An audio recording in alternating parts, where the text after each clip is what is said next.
신약 성경 27면에서 28면에 있습니다. 이때로부터 예수 그리스도께서 자기가 예루살렘에 올라가 장로들과 대제사장들과 서기관들에게 많은 고난을 받고 죽임을 당하고 제3일에 살아나야 할 것을 제자들에게 비로소 나타내시니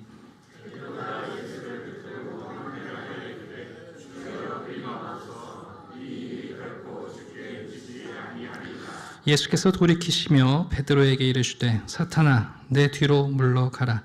너는 나를 넘어지게 하는 자로다. 내가 하나님의 일을 생각하지 아니하고 도리어 사람의 일을 생각하는도다 하시고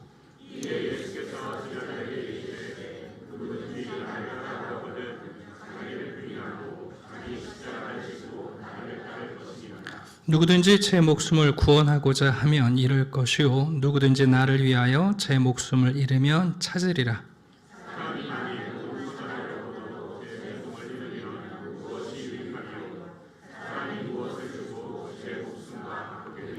인자가 아버지의 영광으로 그 천사들과 함께 오리니 그때에 각 사람이 행한 대로 갚으리라.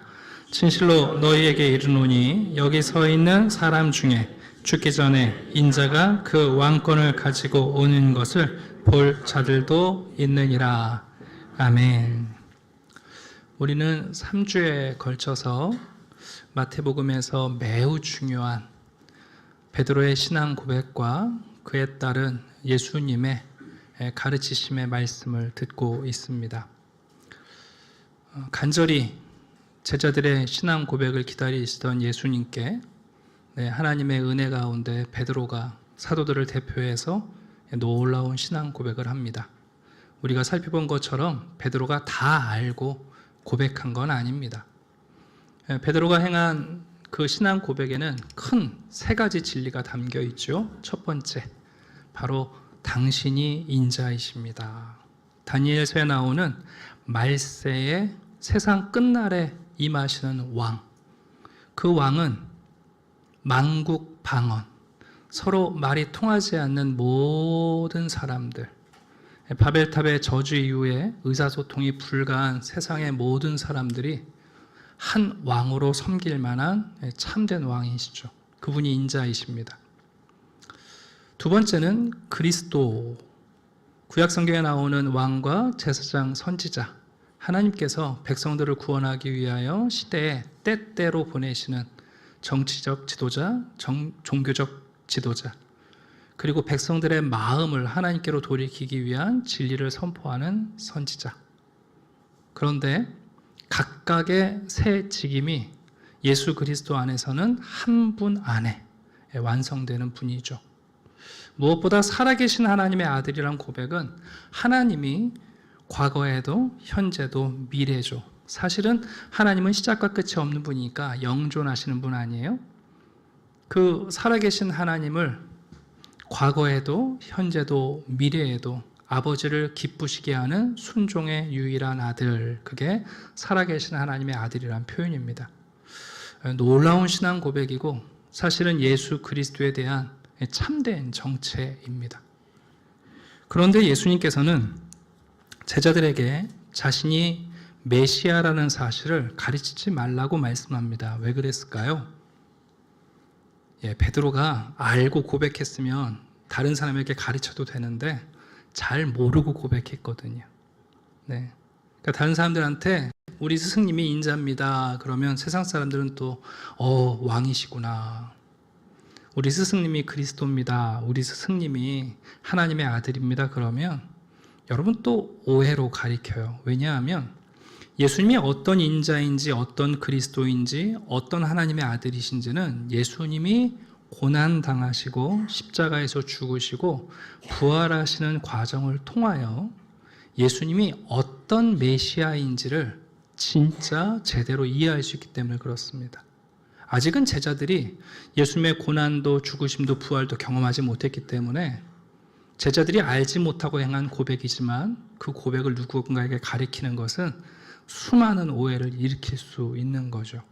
그래서 예수님께서 제자들에게 어디 가서 말하지 말아라 말씀하십니다. 자, 근데 중요한 건 여기에 있습니다. 21절을 보면 이때로부터 예수님께서 구체적으로 자신이 예루살렘에 올라가서 대제사장과 종교 지도자들에게 고난을 받고 로마의 불법적 재판을 통해서 정죄 받으시고, 그리고 심지어 사단의 무기인 세상 권세의 마지막 무기인 죽임을 당할 것을 가르치십니다.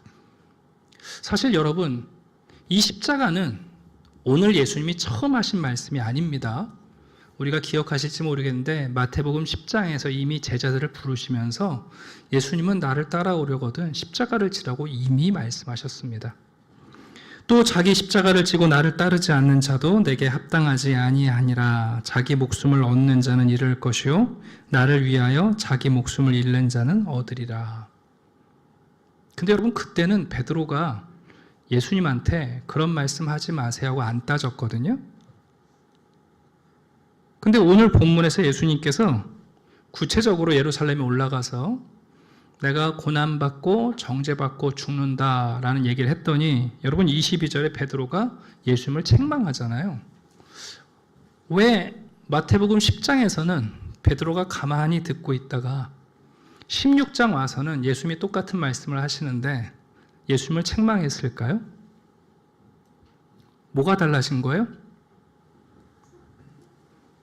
지금부터 십자가는 더 이상 비유가 아닌 거예요. 제자들은 예수님께서 십자가를 말씀하실 때 그 십자가를 비유로 들었어요. 십자가를 얘기할 때 그거를 은유로 이해해요. 예수님이 십자가를 말할 때 그것을 상징으로 해석하는 거죠. 교회 안에도 그런 성도님들이 많이 계십니다. 십자가 얘기를 하면 비유로 들으세요. 십자가 얘기를 하면 은유로 이해를 하고, 십자가를 얘기하면 어떤 상징이겠지 하고는 그 비유의 농도를 자기가 선택하는 거예요. 근데 여러분, 이제부터는 더 이상 십자가가 비유가 아니에요. 여러분, 그 차이를 이해하시겠어요? 네, 십자가가 비유로 다가올 때는 괜찮아요. 들을만해요. 동의할 만하거든요. 네, 적당한 십자가로 생각하면 되니까. 근데 예수님이 지금 말씀하시는 십자가는 드디어 물리적 십자가예요. 예수님이 종교 지도자들에게 패배한다는 거 아니에요? 로마에서 여러분 유대를 독립시키는 게 아니라 예수님이 로마의 재판에 의해서 정죄를 당한다는 거 아니에요? 예수님이 사단 권세를 이기시는 게 아니라 사단의 마지막 무기인 사망에 맞아서 소멸되신다는 거잖아요. 이게 여러분 은유가 아니라 이게 물리적 사실이라는 얘기를 하는 순간 베드로가 기겁하는 겁니다. 여러분, 사업하시는데 누가 이러다 망할 것 같아. 그럼 옆에서 뭐라고 그래요? 재수없게. 고3 아이들이 시험 준비하는데 엄마한테, 엄마 나 이번 시험 망칠 것 같아. 야, 말이 씨가 된다. 무슨 얘기예요, 여러분? 은유와 비유가 아니라 이게 물리적 십자가가 되는 순간 여러분, 베드로는 이걸 견딜 수 없는 거죠. 지금 우리가 왜 예수를 따르고 있고 수많은 사람들이 지금 왜 예수를 왜 따르고 있습니까, 여러분? 예수님께서 예루살렘에서 종교 지도자들에게 패배하고 로마의 정죄를 받고 죽임당해서 소멸된다면 그건 여러분 유대 사회에 그동안 여러 번 있었던 메시아 운동, 반란군이 진압당해서 십자가에서 죽었던 수많은 사건과 다를 게 아무것도 없는 거예요. 상상하는 것만으로 힘들어요. 아마 이 얘기를 따르는 군중들에게 말하는 것만으로도 사람들은 낙심할 거라고요. 그래서 베드로가 하는 거 아니에요? 그런 말씀 마세요. 말도 하지 마시고 생각도 하지 마시고, 그런 일은 벌어져서도 안 되고 벌어지도 않을 거고 그런 일이 일어나지 않게 우리가 막을 겁니다. 베드로는 그 누구보다 예수님을 책망하고 어떤 면에서 예수님을 배반하는 사람이 되죠. 여러분, 예수님은 바람과 파도를 꾸짖고 귀신을 꾸짖으셨는데 베드로는 반석이 되어서는 예수를 꾸짖습니다. 베드로는 하나님이 원하시는 것이 무엇인지 하나님보다 더 잘 알고 있다고 전제하면서 은유적 십자가는 괜찮지만 물리적 십자가는 안 된다고 항변하고 있는 겁니다. 여러분, 교회 안에서도 많은 성도들이 십자가를 비유적 십자가로 이해를 해요. 오늘도 이제 우리 찬양대에서 십자가가 관련된 찬양을 해주셨는데, 여러분은 십자가가 여러분에게 물리적인 십자가입니까? 아니면 또 하나의 비유고 상징입니까? 그러니까 가끔 강단에서 목회자가 진짜 십자가 얘기를 하면 그런 설교하지 말라는 거거든요. 그런 얘기하면 교인들 교회 안 온다는 거거든요. 네. 그리고 그게 하나님의 뜻이 아니라는 거죠. 오늘날 예수를 전할 때에 우리가 예수님을 어떻게 전합니까? 예수 믿으면 복 받습니다. 예수 믿으면 행복해집니다. 예수 믿으면 건강해지실 겁니다. 여러분, 오늘날도 이 베드로의 태도가 무수히 모방되고 있습니다. 물론 예수님은 제자들이 실망하지 않게 여러분 그 다음 사건까지 언급하셨습니다. 여러분 21절 마지막 부분 보시겠어요? 예수님이 제자들한테 죽을 거야 라고 마침표를 찍지 않으시고 그 다음에 어떤 얘기까지 하셨어요? 3일 만에 살아날 거야. 여러분 얘기하셨잖아요. 근데 예수님이 3일 만에 살아나는 부활은 베드로에게 승리처럼 안 느껴져요. 교회 안에서 우리가 또 다른 문제는 뭡니까? 예수님의 부활을 믿고 우리의 부활을 믿으면서도 우리의 부활이 우리의 인생의 승리처럼 안 느껴져요. 그런 방식의 승리 말고 내가 생각하는 방식, 세상이 경쟁하는 방식에서의 승리가 우리가 원하는 승리지. 부활이라는 게 여러분 우리의 참된 승리라는 것, 하나님의 승리하시는 방법이 마음에 안 드는 거예요. 이 순간 베드로는 반석이 아니라 걸림돌이 됩니다. 여러분, 교회는 계속해서 오랫동안 하나님의 아들이신 예수 그리스도를 깨닫는데 실패해 왔습니다. 예수님께서는 감추시지 않고 제자들에게 이렇게 말씀하십니다. 23절 베드로를 책망하신 다음에 24절에서 예수님은 분명하게 말씀합니다. 누구든지 나를 따라오려거든. 나의 이 말이 너희들에게 걸림돌이 되느냐? 나의 이 물리적 십자가가 너희들을 낙심시키고 더 이상 나를 따를 수 없게 만드느냐? 그렇다면 나를 따라오려거든 자기를 부인하고 자기 십자가를 지고 나를 따르라 하십니다. 여기서 중요한 것은 예수님께서 믿으라라고 말씀하시지 않고 따르라라고 말씀하신다는 겁니다. 기독교가 믿음의 종교이긴 한데요. 모든 것을 믿음으로 치환해서는 안 됩니다. 네, 여러분 문제가 다른 거 아시죠? 국어 문제인지 수학 문제인지 분별 못하면 안 되시는데 예수님이 여기서 믿으라 말씀하시지 않고 따르라 말씀하십니다. 예수님이 종교 지도자들에게 패배하는 것 같고 로마의 정죄를 받는 것 같고 사망에 의해서 죽임을 당한 것 같은 거, 그게 죽음이 아니고 패배가 아니라고 정신 승리하라고 믿으라는 게 아닙니다. 예수님께서는 이 말이 이것이 예수님이 어떤 메시아인지를 알고 싶다면 믿으라 하지 않고 어떻게 하라고요? 따르라 라고 하십니다. 여러분, 이건 정말 중요한 겁니다.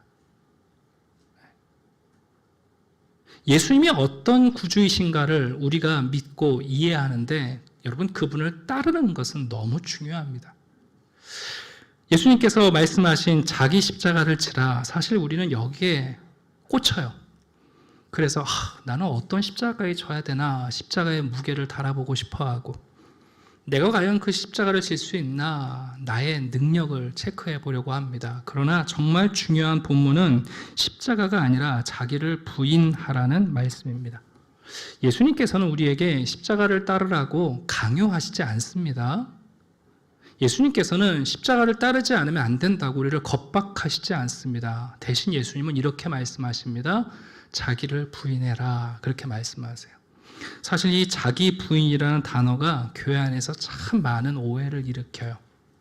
여러분들은 자기 부인을 어떻게 이해하세요? 마누라가 자기 부인이에요?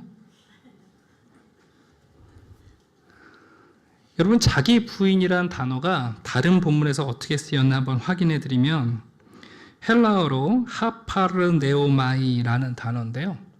베드로가 예수님을 부인하고 저주했을 때 동일한 단어를 써요. 이게 무슨 얘기냐면 자기 부인이라는 말은 인격적 대상을 부정하는 것을 얘기해요. 제가 왜 이렇게 굳이 설명하냐면 교회 안에서 자기를 부인하고 십자가를 따르라 라고 말할 때 전제인 자기 부인을 이렇게 이해하세요. 첫 번째, 어떤 분들은 금욕적인 삶을 사는 것을 자기 부인이라고 이해해요. 다분히 종교적인 이해예요. 난 술, 담배 안 한다. 주일날은 딴짓 안 한다. 난 교회일이라면 만사 제치고 내가 취미도 좀 내려놓고. 여러분, 금욕적인 삶을 사는 것, 내 즐거움을 포기하는 게 자기를 부인하는 게 아니에요. 교회 안에서 자기 부인이라는 단어를 이렇게 이해하면 자기가 좋아하는 것을 안 하는 것을 마치 자기를 부인하는 걸로 이해하실 수가 있어요. 어떤 분들은 자기 부인이라는 말을 개성을 부정하는 것으로 이해하세요. 나는 소극적인 사람이고 나는 내성적인 사람인데 복음을 위해서 내가 긍정적이고 적극적이고 낙관적인 내 성격을 개조하는 것. 여러분, 그게 자기 부인이 아니에요. 세 번째는 자기 부인이라는 개념을 마치 패배자처럼 끌려다니는 소극적이고 주눅든 삶을 살아가는 것. 그게 마치 자기 부인인 것처럼 목사님이 시키면 무조건 하고 사람들이 요구하면 무조건 예스맨이 되는 게 자기 부인인 것처럼 이해하는 분들도 있는데 여러분, 그건 관계적인 내용이 아니에요. 어떤 분들은 아무 생각 없이 살아가는 것, 그런 비굴한 순종이 마치 자기 부정인 것처럼 이해하시는데 여러분, 이런 것들은 지금 예수 말씀하신 자기 부정이 아니에요. 이 자기 부정을 이해하려면 그 반대말이 뭔지를 생각해 보면 돼요. 자기 부정의 반대말은 자기 욕망을 추구하는 게 아니라 예수를 부정하는 거예요. 이해가시나요, 여러분? 여기서 말하는 예수님의 내용은 자기 부정의 반대말이 예수를 부정하는 거예요. 그러니 이 본문을 풀어보면 이런 뜻이에요. 제가 천천히 읽어드릴게요.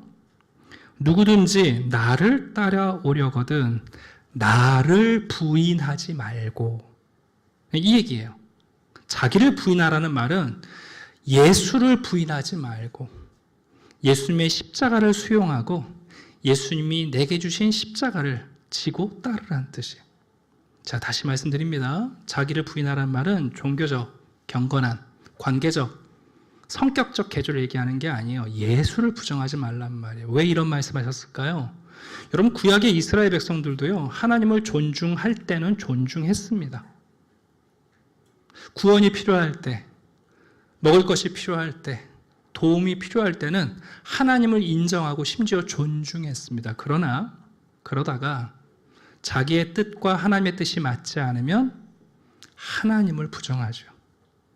나를 부정하는 게 아니라 하나님을 부정한단 말이에요. 여러분, 십자가를 진다는 건 십자가가 가볍냐 무겁냐의 문제가 아니라 십자가를 지신 예수님을 끝까지 수용하고 인정하고 존중할 수 있냐의 문제예요. 다시 말씀드립니다. 예수님께서 풍랑을 잠잠케 하실 때 사람들이 환호합니다. 여러분, 오병이어 기적을 일으킬 때 사람들이 왕을 세우려고 합니다. 그런 예수님은 어디 가도 존중받으십니다.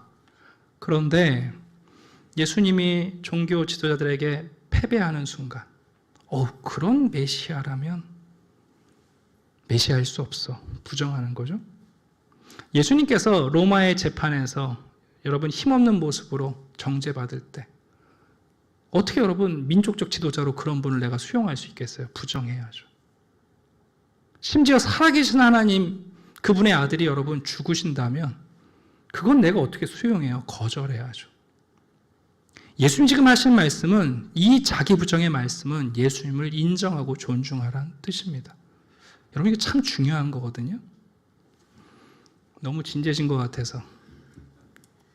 가끔 제가 함께 신앙생활했던 청년들 요즘 근황을 보기 위해서 카카오톡 프로필 사진을 가끔 들여다봐요. 지 사진도 있고 뭐 먹고 사는지 사진도 있고 애새끼 사진도 있고 개새끼 사진도 있는데 남편 사진이 없어요. 그게 남편 부정하는 거예요.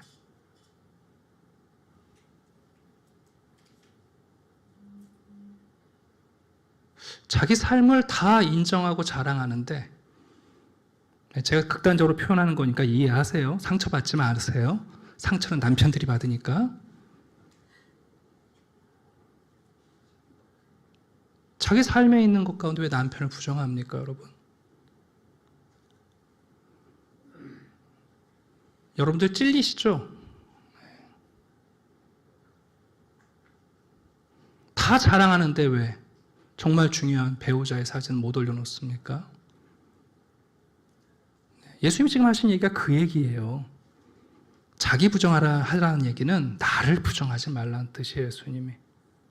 여러분, 예수님의 고난과 십자가와 죽으심까지 예수님의 메시아적 삶으로 수용하게 될 때, 부정하지 않을 때, 예수님이 어떤 인자인지, 어떤 그리스도인지, 그리고 어떤 순종의 아들인지를 알게 되는 거예요. 그러면 그분의 십자가를 바라보며 그분이 내게 주시는 십자가가 어떤 십자가인지가 중요하지 않아요. 여러분, 이게 왜 중요한지 한번 보세요. 사람들은 자기의 삶에도 마찬가지예요. 예수님의 패배만 부정하는 게 아니라 내 인생의 패배도 우리가 부정해버려요. 예수님만 억울하게 정죄받은 순간을 우리가 거절하는 게 아니라 내 인생에서 내가 억울한 일 당하는 거 여러분 내 인생 아니라고 우리 부정해버리잖아요. 왜 사람들이 자기를 부정하지 못한다고 그랬어요? 25절 보십시오. 누구든지 제 목숨을 구원하고자 하면 살겠다고 예수님 부정하는 거거든요.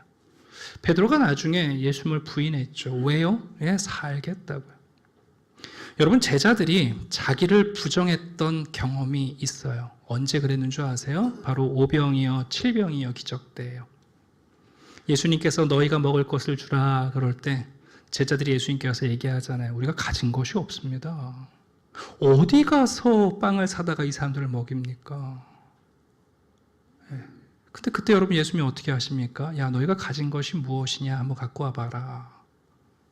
그것을 내어놓죠. 예수님께서 그것을 가지고 하나님께 축사하시죠.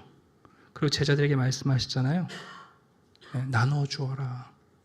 여러분, 제자들은 자기를 부정하고 예수님을 인정하고 존중했을 때 얼마나 놀라운 생명의 떡을 만들어서 사람들의 굶주림을 해결했는지 경험치를 갖고 있어요. 여러분, 그 오병이어의 기적이 지금은 안 벌어집니까? 예수님께서 이렇게 말씀하십니다. 한 알의 밀이 땅에 떨어져 죽으면, 썩으면 많은 열매를 맺는다. 그게 뭐냐 하면 씨가 자기를 부정하는 거죠. 여러분, 한 알의 씨앗이 자기를 부정하지 않으면 땅에 떨어질 수 없고 썩을 수 없죠, 여러분. 그런데 그 씨앗이 자기를 부정하는 순간, 그리고 자기에게 주시는 생명의 법칙을 따라 썩어지는 순간, 여러분, 오병이어의 기적은 지금도 벌어지는 거 아닙니까? 봄에 씨앗을 심고 채 1년이 되기 전에 벌써 여러분 200배, 300배 열매를 맺는 거 아닙니까? 오병이어의 기적이 단순히 예수님의 기적입니까? 하나님의 창조의 원리의 기적이라는 거 아닙니까? 왜 우리가 예수 그리스도를 믿으면서도 이런 예수는 못 믿겠다, 여기까지는 아니다. 그래서 여러분, 예수님은 우리에게 참된 구주가 되시는 게 아니라 필요할 때 부분적 구주로 남으시는 거예요. 예수님이 말씀하십니다. 나를 따라 오려거든 믿어라 그러시지 않으셨어요? 따르라. 그런데 그 따르려면 나를 부인하고 예수를 인정해야 돼요. 그분의 패배, 그분의 정죄, 그분의 죽음까지, 그것조차 메시아의 사역이고 하나님이 우리를 위해서 하시는 일이라는 것을 우리가 받아들일 때, 그때 예수가 어떤 인자이신지, 예수가 어떤 그리스도인지, 여러분 예수가 어떤 순종의 아들인지 알게 되는 거예요. 아까 초두에 말씀드렸어요. 여러분, 어떻게 언어가 다른 만국 방언의 백성들이 그 한 왕을 섬길 수 있을까요? 뭐 요즘은 좀 아닙니다만 우리나라가 단일 민족 국가 아닙니까? 우리 다 언어가 하나죠. 스위스 같은 경우는 9개 언어를 쓰잖아요. 우리는 여러분 말이 하나예요. 근데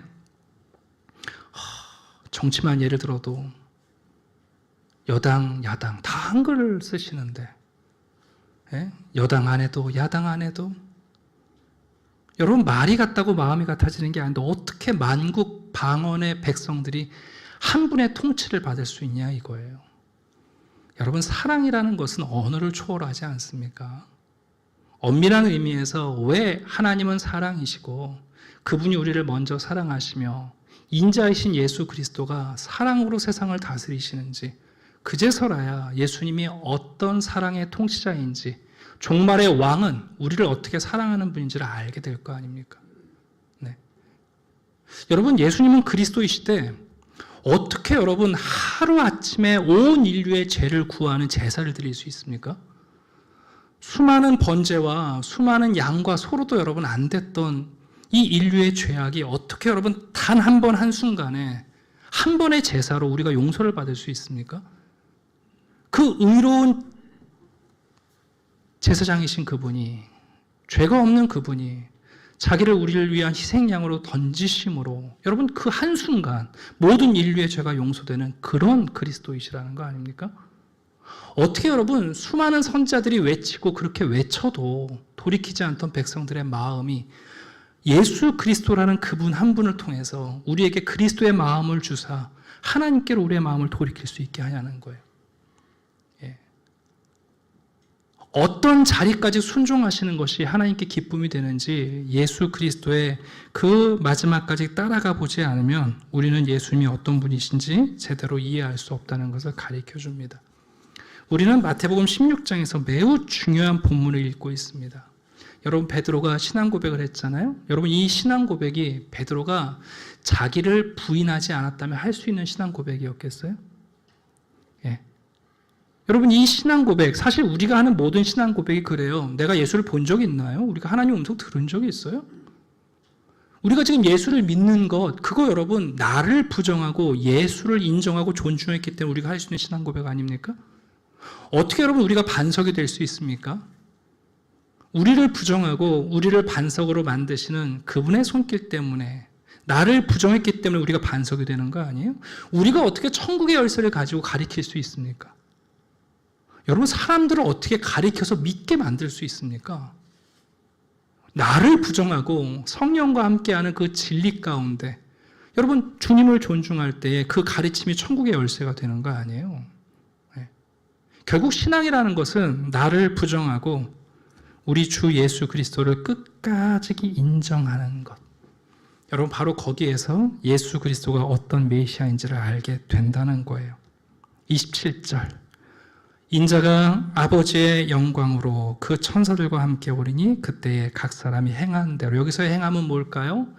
예수를 끝까지 부인하지 않고 그리스도의 모든 삶을 받고 그 삶을 따라가는 믿음이 아니라 그 십자가의 길을 따라가는 행동을 얘기합니다.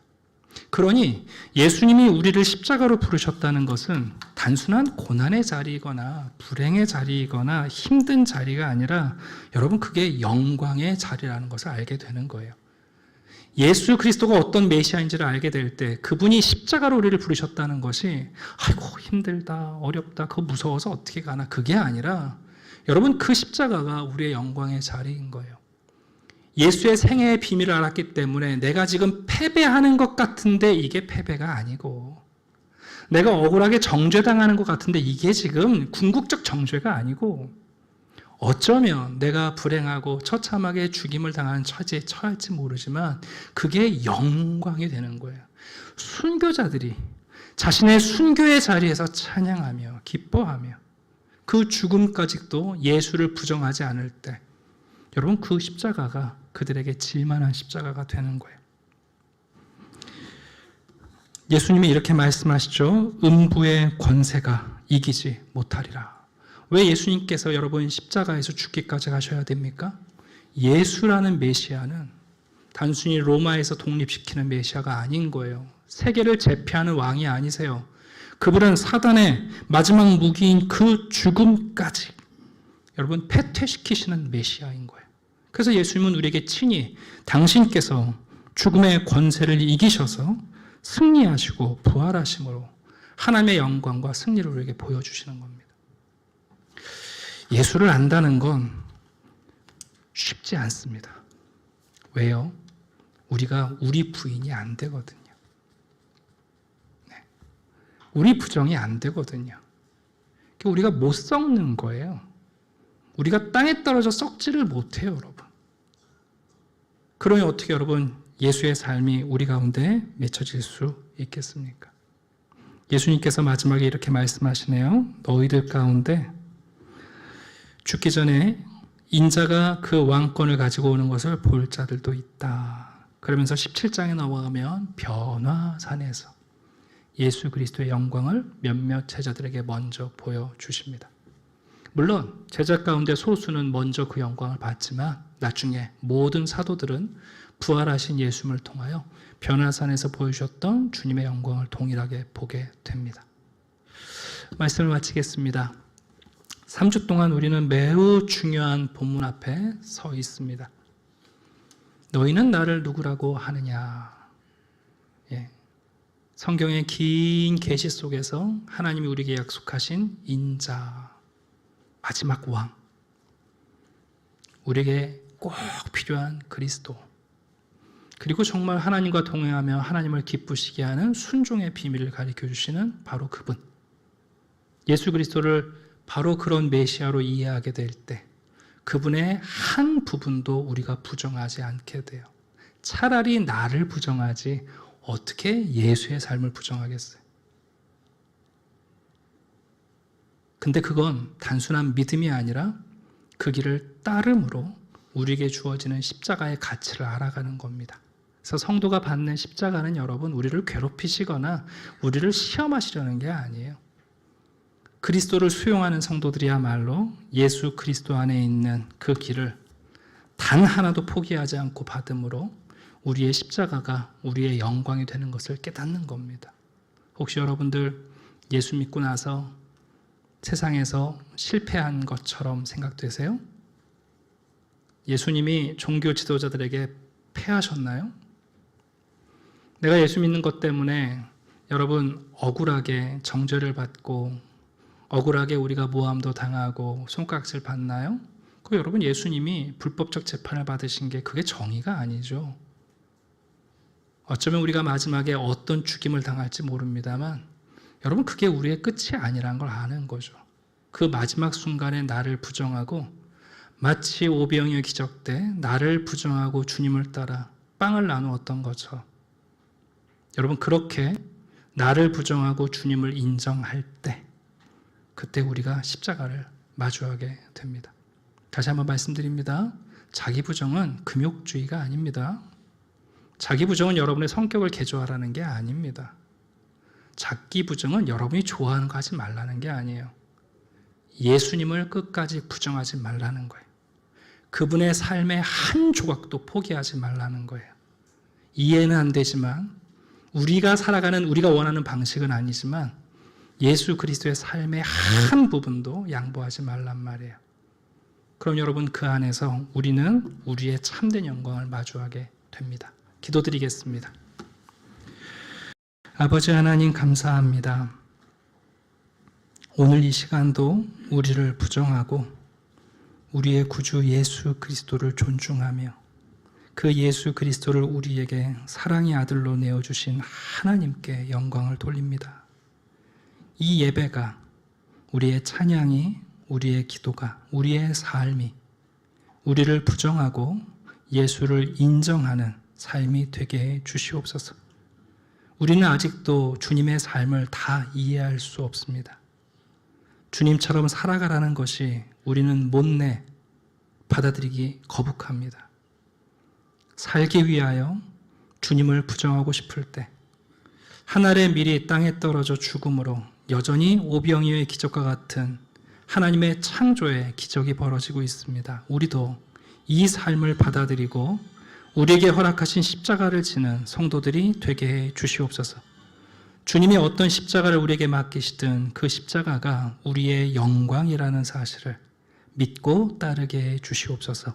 감사드리며 예수 그리스도의 이름으로 기도드립니다.